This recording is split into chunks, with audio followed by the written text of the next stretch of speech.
وہ سنم جاوید کو کل گرفتاری کے بعد جو ہے وہ دوبارہ گرفتار کر لیا ہے، جیسے رہائی کے بعد جو ہے وہ دوبارہ گرفتار کر لیا، تو کیا کہیں گے آج آپ؟ اس کو میں صرف یہ کہوں گا کہ اسٹیٹ کی بے شرمی ہے۔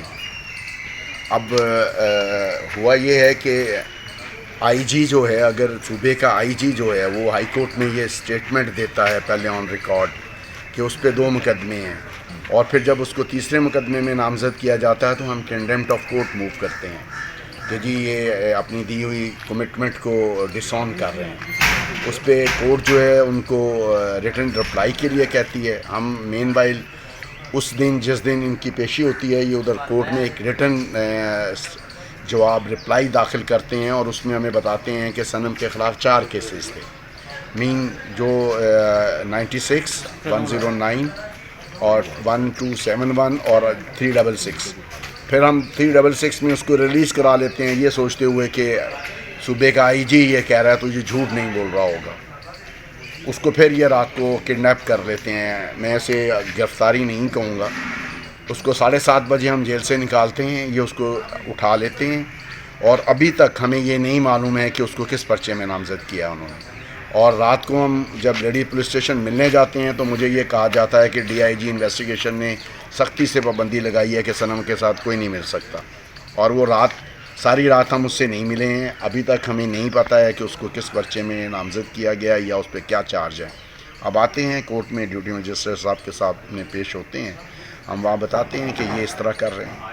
اچھا، پہلے 2 مقدمات تھے، اس کے بعد جب آپ نے کنٹیمپٹ کی، اس کے بعد آئی جی میں عدالت میں بتایا کہ 4 مقدمات ہیں، تو آج کون سے مقدمے میں؟ نہیں معلوم، انہوں نے آئی جی صاحب نے یہ لیم ایکسکیوز دیا کہ جی ہم نے جب یہ رپورٹ جمع کرا دی تھی تو بعد میں ہمیں مختلف ذرائع جو ملزمان پکڑے گئے، کو ایکیوزڈ، انہوں نے یہ کہا کہ جی سنم بھی ہمارے ساتھ تھی۔ وہ تو پاکستان میں ایک آدمی کو آپ پکڑیں، مجھے ابھی پکڑیں، مجھے یہ کہیں کہ جی آپ یہ کہو کہ جی میرے ساتھ آئی جی صاحب بھی واردات میں، ڈکیٹی کی واردات میں شامل تھے، تو میں کہہ دوں گا، تو پھر کیا آئی جی صاحب کو پکڑ لیں گے؟ نہیں پکڑیں گے نا۔ تو اس طرح وہ کر یہ رہے ہیں کہ انہوں نے ایک فیصلہ کر لیا اسٹیٹ نے کہ ایک مفرور بگوڑے کو انہوں نے مسلط کرنا ہے، اور جو بگوڑا مفرور ہے اس کو آپ پروٹوکول دے کے گورنر ہاؤس میں بلا رہے ہیں، اور گورنر اپنی سیٹ چھوڑ رہا ہے۔ اس ملک کے آئین کی اس سے زیادہ بے توقیری کیا ہوگی؟ اب وہ یہ سمجھتے ہیں کہ شاید سنم ان کے راستے میں رکاوٹ ہے، اس بگوڑے کو مسلط کرنے کے راستے میں، اس لیے اس کو وہ ٹارگٹ کر رہے ہیں۔ دیکھیں، عدالتیں تو اس ملک کی اپاج ہیں، اس ملک کی جوڈیشری، خاص کر ہائی کورٹ اور سپریم کورٹ۔ تو میں حقیقت بتاؤں، مجھے تو شرم آتی ہے کہ ان لوگوں میں اگر یہ انصاف نہیں کر سکتے تو پھر ریزائن کیوں نہیں کرتے، عدالتوں میں بیٹھے کیوں ہیں؟ ان غیرت ہی ہوتی ہے، کوئی بندہ نوکری بھی کرتا ہے نا تو غیرت سے کرتا ہے۔ یہ کہ رزق کا ذمہ اللہ نے لیا ہوا ہے، ججوں کے بچے بھوکے نہیں مار جائیں گے، لیکن یہ اتنا انفارچونیٹ کہ اتنی بڑی کرسیوں کے اوپر اتنے چھوٹے اور گھٹیا لوگ بیٹھے ہوئے ہیں۔ میں تو انتہائی مایوس ہوں، خاص کر سپریم کورٹ اور ہائی کورٹ کے ججز سے، کہ وہاں بیٹھے لوگوں کو کہہ رہے ہوتے ہیں کہ ادھر سے چھوڑیں گے تو اگلے میں گرفتار کر دیں گے، تو ڈوب کے کیوں نہیں مر جاتے؟ ریزائن کیوں نہیں کر جاتے؟ چھوڑ کیوں نہیں دیتے ان سیٹوں کو کہ وہاں کوئی ایماندار اور غیرت والے لوگ بیٹھ جائیں جو آئین اور قانون کے مطابق فیصلے کریں؟ آپ فیصلے نہیں کر سکتے تو چھوڑ جائیں۔ Chief justice high court KPK نے کہا نا کہ میں ریزائن کر رہا ہوں پشاور نے، دوسری FIR میں کسی بندے کو نہیں ڈالا گیا۔ وہ اتنی غیرت کر لیں یار، لوگوں کی بہنیں، بیٹیاں، بچے بے گناہ جیلوں میں 6 ماہ سے پڑے، پری ٹرائل کنوکشن ہوئی ان کو 6 ماہ سزا۔ وہ کل اگر بری ہو جاتے ہیں تو یہ 6-7 ماہ سے وہ جبر برداشت کر رہے ہیں۔ اس کا ذمہ دار کون ہے؟ یہی کرسیوں پہ بیٹھے ہوئے جج۔ یہ بڑا آئی جی کو کس نے پوچھنا ہے؟ پولیس کو کس نے پوچھنا ہے؟ جب فری ہینڈ دیا ہوا ہے، آئین قانون ہو ہی نہ، وہاں پوچھا جاتا ہے، یہاں قانون ہو، آئین ہو، ڈر بھی وہاں ہوتا ہے۔ ان کو کیا ڈر ہے؟ یہ تو لوگوں کے گھروں میں گھس رہے ہیں، ڈکیتیاں کر رہے ہیں، مار دھاڑ کر رہے ہیں۔ جو بندے، کل ایک عورت نے مجھے امریکہ سے فون کیا، اس کا بھائی 6 ماہ سے جیل میں پڑا ہوا ہے، اس کے گھر چھاپا مار رہے ہیں، بندہ کدھر ہے؟ جن کو یہ نہیں پتہ کہ ایک بندہ 6 ماہ سے لکھپت جیل میں اس کے گھر جا رہے ہیں۔ تو ان سے آپ انصاف کی اور ان کو سزا اور جزا کی توقع کر رہے ہیں۔ یہ سسٹم ہی کولیپس کر چکا ہے، اور اچھا ہوا ہے کہ 75 سال سے ہم جھوٹ پہ چل رہے تھے۔ پہلی دفعہ کم از کم ہمیں، ہمارے بچوں کو یہ تو پتہ چلا ہے کہ یہ نظام ایک بالکل ہی بوگس اور جھوٹ پر مبنی ہے۔ اچھا، یہ بتائیں کہ آج جو دوبارہ پیش کریں گے تو کیا آج کی کیا کارروائی ہے کہ ان کو جوڈیشل کر دیا جائے گا؟ کیا ڈیوٹی مجسٹریٹ کے پاس کیا رائٹس ہیں؟ دیکھیں، ان کے پاس تو اتنے رائٹس ہیں مجسٹریٹ کے کہ یہ وزیر اعظم کو نائل کر دیں۔ اگر اس کے اوپر کو عمل درآمد کر لے، کو اپنی پاور کا استعمال کر لیتے تو یہ حالت ہوتی. اگر یہ ججز اپنی پاور استعمال کرتے تو یہ ہوتا کہ ایک مقدمے سے دوسرا، دوسرے میں تیسرا. یہ پاور بھی استعمال نہیں کر رہے نا لوگ. مجھے نہیں پتا، اب اس کے والد کو بھی نہیں پتا، میں وکیل ہوں، مجھے نہیں پتا کہ یار اس کے اوپر مقدمہ کون سا ہے. آپ اندازہ کر لیں اس ملک کا کہ بندے کو ہی نہیں پتا کہ اس کے اوپر مقدمہ کون سا ہے. اس کو بتائیں FIR کی کاپی دیں ان کے والد کو کہ وہ وکیل کو بلائے کہ وہ کنٹیسٹ کرے. مطلب اس نے کو بھاگ جانا ہے، عورت ہے ملک سے، پہلے بھی تو 6 ماہ سے جیل میں پڑی ہوئی ہے. یہ بڑا فیمیل ہے.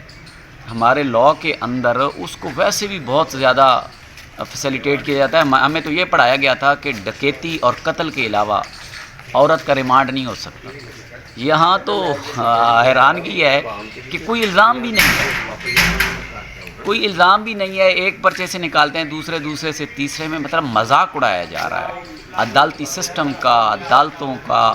ایسے حقیقت بتاؤں، مجھے لگتا ہے، میں ایک وکیل ہوں، پریکٹسنگ وکیل، اور مجھے لگتا ہے کہ یہ ملک ہی نہیں ہے. یہاں کوئی، یہ ہم کو خواب دیکھ رہے ہیں، جیسے ایک خواب نہیں ہوتا، اور وہ بھی بڑا خطرناک قسم کا، کہ یہاں کو نہ صدر ہے، نہ وزیر اعظم ہے، نہ کوئی پولیس ہے، نہ کوئی عدلیہ ہے، نہ کوئی اور سسٹم ہے.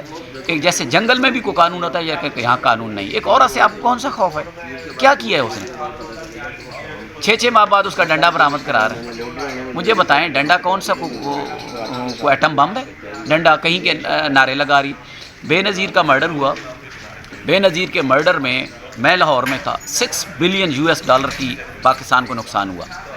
20-22 ارب کے لاہور کے بینکوں میں ڈکیتیاں ہوئیں، ٹرینیں جلا دی گئیں. مجھے بتائیں، کوئی FIR ہوئی ہے سکردو سے لے کے سندھ تک؟ اصل مسئلہ کیا ہے؟ اصل مسئلہ ہے اس 4 صوبوں کے خطے کے اوپر قبضے کا. آپ یہاں پہ ایک کھوکھے والا ہو نا، قبضے والا، اسے ACDC چھڑانے جائیں تو وہ بھی ریزسٹ کرتا ہے. یہ تو پورا ملک قبضے میں ہے میرے بھائی.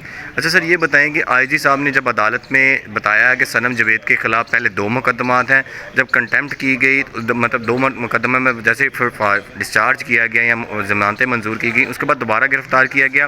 کنٹیمپٹ میں آ کے IG نے بتایا کہ ان کے خلاف 4 مقدمات ہیں. اب 4 مقدمات میں بیلز ہو چکی ہیں. یہ کون سا مقدمہ ہے جس میں دوبارہ گرفتار کر لیا گیا؟ انفارچونیٹ ہے، اللہ پاک رحم کرے.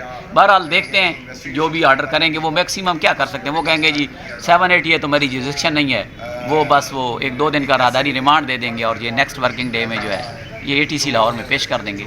بہت شکریہ. آج جو ہے صنم جاوید کو جو ہے وہ لاہور کی کینٹ کچہری جو ہے وہاں پہ پیش کیا جائے گا راہداری ریمانڈ کے لیے، اور ان کے اوپر جو نئے مقدمات ہیں اس حوالے سے ان کے جو وکیل ہیں وہ بھی لا علم ہیں. اچھا سر، آپ بتائیے گا کہ آج کون سا مقدمہ ہے جو ابھی تک جو اطلاعات آ رہی ہیں، اور یہ آج ڈیوٹی مجسٹریٹ کے پاس کیا رائٹس ہیں، وہ کیا کریں گے؟ ان کو جوڈیشل ریمانڈ کریں گے یا جسمانی ریمانڈ کریں گے؟ دیکھیں، مقدمات کوئی میرے بھائی ایک ہو تو پتہ چلے. یہاں مقدمہ درج کرنا کوئی مشکل ہے پولیس کے لیے. نہ آئین ہے، نہ قانون ہے. جنہوں نے آئین پہ اور قانون پہ عمل درآمد کرانا ہے وہی آئین اور قانون کی پامالی کر رہے ہیں. دیکھیں